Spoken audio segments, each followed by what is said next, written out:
అనగనగా అది విశ్వనాథపురం అనే ఒక గ్రామం. ఆ గ్రామంలో రామయ్య అనే ఒక పేద కూలి తన కొడుకు రంగాని ఎంతో కష్టపడి పెంచుకుంటూ ఉంటాడు. ఆ రోజు పొలం పనులకు వెళుతూ రామయ్య కొడుకుతో సంతలో నడుచుకుంటూ వెళుతూ ఉంటాడు. అక్కడున్న బొమ్మల్ని చూసి రంగా తన తండ్రితో ఇలా అంటాడు.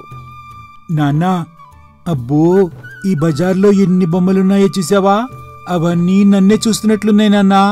వాటిని నాకు కొనిపెట్టినాన్నా అని ఎంతో ఆశగా వాటిని చూస్తూ అడుగుతాడు రంగా. అయితే వాటిని కొనే స్థోమత లేని రంగయ్య తన కొడుకుని చూసి నవ్వుతూ తనలో వస్తున్న దుఃఖాన్ని ఆపుకుంటూ ఇలా అంటాడు. నాయనా, అవి చాలా ఖరీదైన బొమ్మలురా. వాటిని మనలాంటి కూలోళ్ళు కొనడం అంత సులభం కాదురా బాబు. కేవలం వాటిని సీమంతుల బిడ్డలు మాత్రమే కొనుక్కుని ఆడుకోగలరా. నువ్వు వాటి వైపు అస్సలు చూడమాకరా బాబు. దాంతో తండ్రి మాటలకు ఆశ్చర్యపోయిన రంగా వెంటనే తండ్రితో ఇలా అంటాడు. మనం కూలివాళ్ళమా నాన్నా? కూలివాళ్ళు అంటే ఏంటి నాన్నా? మన దగ్గర డబ్బులుండవా? అయ్యో, ఎందుకుండవరా బాబు, మన దగ్గర కూడా డబ్బులుంటారా నాన్న. కానీ అవి కేవలం మన పొట్ట నింపుకోవడానికి మాత్రమే సరిపోతాయి. అలాంటి ఆశలు తీర్చుకోవడానికి సరిపోవు. అయ్యి అదృష్టవంతులైన సీమంతుల బిడ్డలకే ఆశలన్నీ తీరతాయిరా బాబు అని అంటాడు రామయ్య. ఆ మాటలు రంగా వయస్సుకు అర్థం కాలేదు. దాంతో ఇంకా అమాయకంగా రంగా ఇలా అడుగుతాడు. అంటే నాన్నా, సీమంతుల బిడ్డలంతా అదృష్టవంతులేనా? మరి వాళ్ళకి అంత డబ్బు ఎక్కడి నుంచి వస్తుందన్నా? అది వాళ్ళకి దేవుడిచ్చిన వరంరా బాబు. ఆ దేవుడు అందరికి వరాలిస్తా ఉంటాడు, కానీ మనకు మాత్రం కేవలం కట్టాలు మాత్రమే ఇచ్చాడు. ఆ మాటలు విన్న రంగా దగ్గర్లో ఒక చెట్టు కింద ఉన్న దేవత విగ్రహాన్ని చూస్తూ ఇలా అంటాడు. అయితే నేను కూడా ఆ దేవుణ్ణి అడిగి చూస్తానన్నా. ఏమో, ఆ దేవుడు నన్ను కరుణించి నాకేదైనా వరమిస్తాడేమో అని అనగానే రామయ్య తన కొడుకుని దగ్గరికి తీసుకుంటూ ఇలా అంటాడు. అవునా, సరే, అడిగి చూడు. తప్పకుండా ఆ దేవుడు నీ కోరిక వింటాడులే. కానీ నిజంగా నీకు కావాల్సింది ఆ దేవుడు వరమా లేక ఈ నాన్న ప్రేమ అని తన కొడుకు కళ్లలోకి చూస్తాడు రామయ్య. అయితే రంగా ఆ మాటలకు చాలా అమాయకంగా నవ్వుతాడు. ఇక ఆ దేవత వంక చాలా ఆశగా చూస్తాడు. అలా ఆ రోజు సాయంత్రం చీకటి పడిన తరువాత ఊరి చివర ఉన్న ఆ దేవత ముందుకు వచ్చి రంగా ఆమెతో ఇలా అంటాడు. అమ్మా, మేం పేదవాళ్ళమని అంటున్నారు మా నాన్న. మా ఇంట్లో రోజురోజుకి కష్టాలు కూడా ఎక్కువగానే ఉన్నాయి. నాకు కూడా ఆ శ్రీమంతుల బిడ్డలాగా ఒక రాజకుమారుల్లా బతకాలని కోరికుంది. అలాగే మా నాన్నను కూడా సంతోషంగా చూడాలనుకుంటున్నాను. దయచేసి మా మీద కరుణ చూపమ్మా అని రంగా చాలా ప్రశాంతంగా ఆ దేవిని చూస్తూ కన్నీళ్లు పెట్టుకుంటాడు. అలా రంగా మనసులో ఆశలు, కన్నీళ్లలో తపన, ఆ మాటలు వినగానే దేవి మనసు కదులుతుంది. వెంటనే ఆ దేవతా విగ్రహం వెనుక నెమ్మదిగా వెలుగు ప్రకాశిస్తుంది. రంగా అటువైపు ఆశ్చర్యంగా చూస్తూ ఉంటాడు. వెంటనే దేవత ప్రత్యక్షమై, రంగా, నీ కోరిక నాకు తెలుసు. నువ్వు నిజంగా రాకుమారుడిగా మారాలనుకుంటున్నావా? మళ్ళీ ఒకసారి ఆలోచించుకుని చెప్పు అని ఆమె అడగ్గానే మొదట ఆమెను చూసి భయపడిన రంగా తర్వాత ధైర్యం తెచ్చుకుని ఆమెతో ఇలా అంటాడు. అవునమ్మా, నేను రాజకుమారుడు కావాలి అనుకుంటున్నాను. దానివల్ల మా నాన్న కూడా చాలా ఆనందంగా జీవించాలని కోరుకుంటున్నాను. నేను మాత్రమే కాదు, మా నాన్న కూడా బాగుండాలి. అదే నా ఆశ. బావుంది. నీ స్వచ్ఛమైన కోరిక నాకు నచ్చింది. అయితే నేను చెప్పేది శ్రద్ధగా విను. ఈరోజు ఈ గుడి వెనుక ఉన్న అడవిలోకి ఒక రాజకుమారుడొస్తాడు. నువ్వు అతన్ని తాకి అడవిలోకి పరిగెత్తు. అప్పుడు నీ కోరిక నెరవేరుతుంది అని అనగానే రంగా చాలా సంతోషంగా ఆ దేవిని చూస్తూ ఉంటాడు. అప్పుడామె, రంగా, ఒక్క సంగతి మాత్రం గుర్తుపెట్టుకో. అసలు నిజమైన సంతోషం ఎలా వస్తుందో ఇప్పుడు నీకు నేను చెప్పినా అర్థం కాదు. కానీ ఒక్కసారి నీ కోరిక నెరవేరిన తర్వాత అది నువ్వే అర్థం చేసుకుంటావు అని చెప్పి ఆ దేవత మాయమైపోతుంది. ఇక రంగాకు ఆ దేవత చెప్పిన మాటలు అర్థం కాక మౌనంగా గుడి వెనుక ఉన్న అడవిలోకి దేవత చెప్పినట్టే రాజకుమారుడి కోసం ఎదురుచూస్తూ ఉంటాడు. అలా తన తండ్రి కోసం, తను కోరుకున్న కల కోసం రంగా అడవిలోకి ప్రవేశిస్తాడు. ఆ మధ్యాహ్న సమయం ఆ అడవి నిశ్శబ్దంగా ఉంటుంది. అదే సమయంలో రాజకుమారుడొకడు ఒక జింకపిల్లను వెంబడిస్తూ ఆ అడవిలోకి పరిగెత్తుకుంటూ వస్తాడు. ఓ జింకపిల్ల, ఒక క్షణం ఆగు, నిన్ను పట్టుకుంటాను. నా తండ్రికి నేనిచ్చే నా బహుమతి నువ్వే. అక్కడే ఉండు, వస్తున్నాను అని ముందుకొచ్చిన ఆ రాజకుమారుడు అనుకోకుండా రంగడి ముందుకొచ్చి అతన్ని చూసి ఆశ్చర్యపోతూ ఇలా అంటాడు. అరే, ఎవరు నువ్వు? ఇక్కడెందుకున్నా? అని అడగ్గానే రాజకుమారుణ్ణి చూసిన కంగారులో రంగా వణికిపోతూ ఉంటాడు. అయితే వెంటనే ఆ దేవత మాట గుర్తొస్తుంది. ఒక అడుగు ముందుకేసి రాజకుమారుణ్ణి తాకి ఇలా అంటాడు. క్షమించు రాజకుమారా, ఇది నాకు చాలా అవసరం. అలా తాకిన మరుక్షణంలోనే చుట్టూ వెలుగు కాంతులు చెలరేగుతాయి. అడవిలో గాలి ఒక్కసారిగా గట్టిగా వేస్తుంది. ఆ కాంతుల్లో ఇద్దరి రూపాలు మారిపోయి ఆ దేవత వరం వల్ల ఒకరి రూపం మరొకరికి వచ్చేస్తుంది. ఆ రంగడు రాకుమారుడిగా రూపం ధరిస్తాడు. రాజకుమారుడు కూలివాడిలా మారిపోతాడు. దాంతో రంగడు తన చేతుల్ని దుస్తుల్ని చూసి ఆశ్చర్యపోతూ, ఇది నిజమేనా? ఇది నా కల కాదు కదా? నేను నిజంగా రాజకుమారుణ్ణేనా అని అనుకుంటూ ఉంటాడు. మరోవైపు రాజకుమారుడు కూలివాడిగా మారిపోయిన తన రూపాన్ని చూసి భయంతో వెనక్కు వెళ్ళిపోతూ, ఏంటిది? నేనెందుకిలా మారిపోయాను? అసలు నా ఖరీదైన దుస్తులేవి? ఇదెలా జరిగింది అని అనుకుంటూ ఉండగా రంగడు వెంటనే అక్కడ్నుండి అడవిలోకి పరిగెత్తుతాడు. ఈ రూపం మార్పుతో ఇద్దరి జీవితాల్లో కొత్త అధ్యాయం మొదలవుతుంది. ఆ రోజు సాయంత్రం అడవికి అంచున ఉన్న ఆ గ్రామదేవత వద్దకు రామయ్య తన కొడుకును వెతుక్కుంటూ వస్తాడు. ఇంతలో రంగడి రూపంలో ఉన్న రాజకుమారుడు ఆ దేవి వద్ద కూర్చుని ఉంటాడు. అతన్ని చూసి రామయ్య, అయ్యో, ఏడున్నావా బాబూ? నువ్వు కనపడపోయేసరికి నేను నీకోసం ఎతకని చోట్లేదురా రంగా అని అంటాడు రామయ్య. అయితే అతన్ని చూసి రాజకుమారుడు ఉలిక్కిపడి ఆశ్చర్యంగా మౌనంగా ఉండిపోతాడు. ఆ తర్వాత నెమ్మదిగా తేరుకుని చాలా గర్వంగా, ఏయ్, ఎవరు నువ్వు? నువ్వు మా నాన్నగారి దగ్గరికి తీసుకెళ్ళు. నేను నీకు ఒక మంచి బహుమతి ఇప్పిస్తాను అని అనేసరికి తన కొడుకు అలా మాట్లాడటమేమిటా అని రామయ్యకు అసలేమీ అర్థం కాక కంగారుగా అతన్నే చూస్తూ, ఏం మాటలు మాట్లాడుతున్నావురా? నీకేమైంది? నువ్వు నా కొడుకు కదా? నువ్వు జాగ్రత్తగా మాట్లాడు. నేనెవరో తెలుసా? నేను రాజుగారి బిడ్డను. నాతో ఎలా మాట్లాడాలో నీకు తెలీదా అని అనేసరికి రామయ్య కంగు తిని ఆకాశంలోకి చూస్తూ ఇలా అంటాడు. అయ్యో, ఓరి భగవంతుడా, ఏటైందిటికి? ఏటిడి మాటలెట్లా ఉన్నాయి?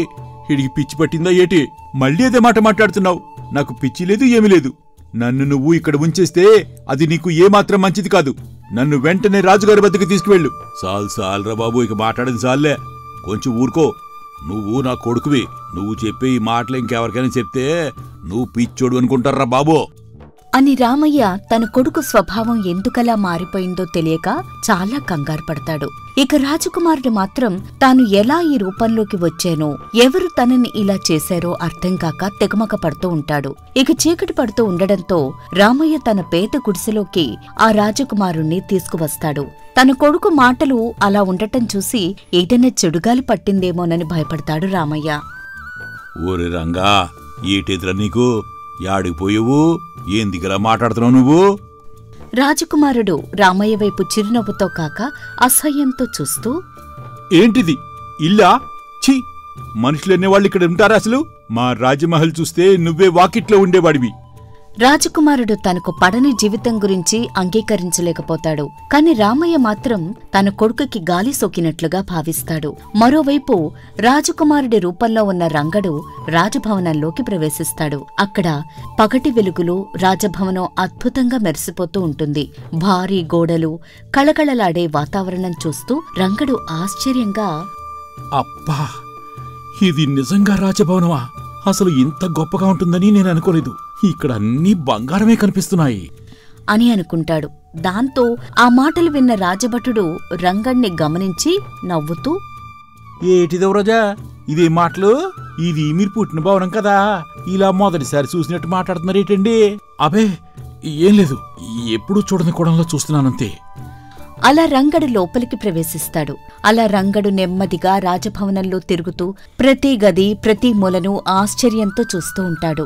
అది గమనించిన రాజభటులు ఒకరినొకరు చూసుకుంటూ, ఏటి, మన యువరాజు గారి ప్రవర్తన? మన మహారాజు గారి కుమారుడేనా? ఎందుకు చాలా ఈ చిత్రంగా కనిపిస్తున్నాడు? అలా ఆ యువరాజు వింత ప్రవర్తన గురించి రాజుగారికి కూడా తెలిసిపోతుంది. దాంతో ఆయన తన రాణితో ఇలా అంటారు. మహారాణి, ఏమిటి మార్పు? మన యువరాజు ఇలా ప్రవర్తించడం చిన్ననాటి నుండి నేను ఎన్నడూ చూడలేదు. అవును మహారాజా, అతని కళ్ళల్లో ఆ ఆనందం కనిపించడం లేదు. మన కుమారుడు నిజంగా ఇలా ఎందుకు మారిపోయాడో ఆ భగవంతుడికే తెలియాలి. వెంటనే అతని బాగు చేయడానికి పూజలు చేయిస్తాను మహారాజా. అలా రాణిగారు అనేక పూజలు వైద్యాలు చేయించినా రాజకుమారుడిలో మార్పేం కనిపించదు. దాంతో ఇక చేసేదేమీ లేక రాజుగారు రాజ్యమంతా దండోర వేయిస్తారు. ఇందు మూలంగా ప్రజలందరికీ తెలియజేయింది ఏమనగా, మన రాజకుమారుడి గారి ఎంత ప్రవర్తన గురించి అందరూ వినే ఉంటారో. ఆయన్ని మళ్లీ మామూలు మనిషిగా మార్చిన వాళ్ళకి 10,000 వరహాలు బహుమతిగా ఇస్తామని రాజుగారు ప్రకటించారహో.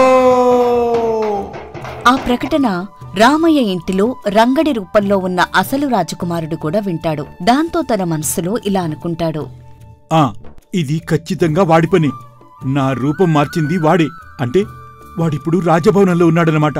నన్ను ఇలా చేసిన వాడిని ఇప్పుడైనా నేను పట్టుకోవాలి అని ఒక ఉపాయం ఆలోచించి వెంటనే రామయ్య వద్దకు వెళ్లి, నాన్న, అదృష్టం మన తలుపు తట్టింది. డబ్బులు సంపాదించడానికి నేనొక మార్గం చూపిస్తాను. మొత్తానికి నువ్వు ఈ రోజు నా కొడుకులా మాట్లాడుతున్నావురా. నాకు చాలా సంతోషంగా ఉంది. ఏటి బాబు, ఏటది? రాజుగారి దండోర విన్నావుగా, మనం రాజభవనానికి వెళ్దాం. ఆ యువరాజుని ఎలా మామూలు వ్యక్తిగా మార్చాలో నాకు తెలుసు. నేను అతన్ని మళ్లీ బాగు చేయగలను అని అనడంతో రామయ్యకు కూడా ఆశ కలుగుతుంది. దాంతో కొడుకు రూపంలో ఉన్న ఆ రాజకుమారుణ్ణి తీసుకుని రాజభవనానికి బయలుదేరతాడు. అలా ఆ రాజభవనంలో రామయ్య, రంగడి రూపంలో ఉన్న రాజకుమారుడు రాజు ముందు నిలబడతారు. ఇతడేనా మా రాజకుమారుని నయం చేయగలను అని వచ్చినవాడు అని అనడంతో రంగడి రూపంలో అసలు రాజకుమారుడు వెంటనే రాజుతో ఇలా అంటాడు, అవును మహారాజా, నాపై నమ్మకం ఉంచి నన్ను ఒకసారి యువరాజుతో మాట్లాడే అవకాశాన్ని ఇప్పించండి. నేను అతనికి నయం చేయగలను అని అనడంతో రాజు అందుకు అంగీకరించి రంగడి రూపంలో ఉన్న అసలు రాజకుమారుణ్ణి రాజకుమారుడి వేషంలో ఉన్న రంగడి వద్దకు పంపిస్తారు. అతన్ని చూసి నకిలీ రాజకుమారుడు కంగారు పడతాడు. దాంతో, రంగా, నువ్వు భయపడకు. నేను రాజకుమారుణ్ణి. ఆ రోజు అడవిలో నువ్వు నన్ను తాకిన వెంటనే మన ఇద్దరి రూపాలు మారిపోయే. ఇది ఆ దేవత వరమని నాకు అర్థమైపోయింది. అవునా? ఇది నిజమా? అయితే ఆ రోజు నుండి నాకేం చేయాలో అర్థం కాక ఇలా ఈ రాజమహల్లో ఉండిపోయాను అని అంటాడు రంగడు. అతనికసలేమీ తెలియనట్టు.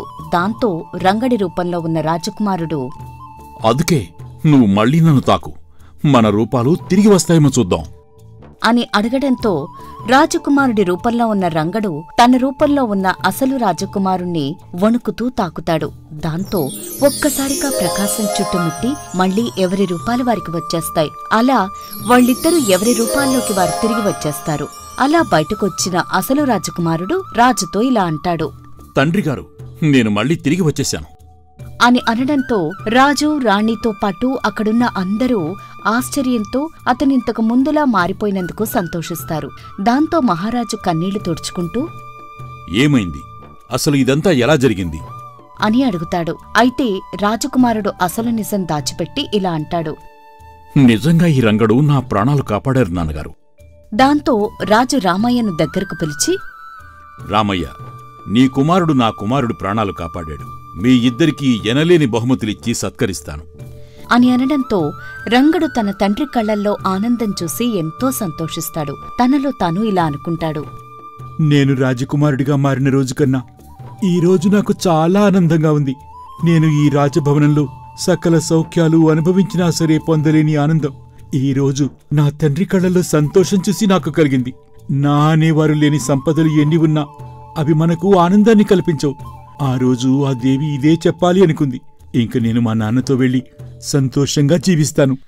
అలా రంగడు రాజుగారిచ్చిన విలువైన కానుకలు తీసుకుని తన తండ్రితో పాటు చాలా సంతోషంగా తన గ్రామానికి తిరిగి వస్తాడు. వెళుతూ వెళుతూ గ్రామ శివారుల్లో ఉన్న ఆ దేవతను చూసి తనలో తానే నమస్కరించి ఇంటికి వెళ్తాడు. అలా సంపదలు, సౌకర్యాలు, రాజసింహాసనం నిజమైన ఆనందాలు కావని, ప్రేమే నిజమైన సంతోషమని ఆ తండ్రి కొడుకుల కథ నిరూపించింది.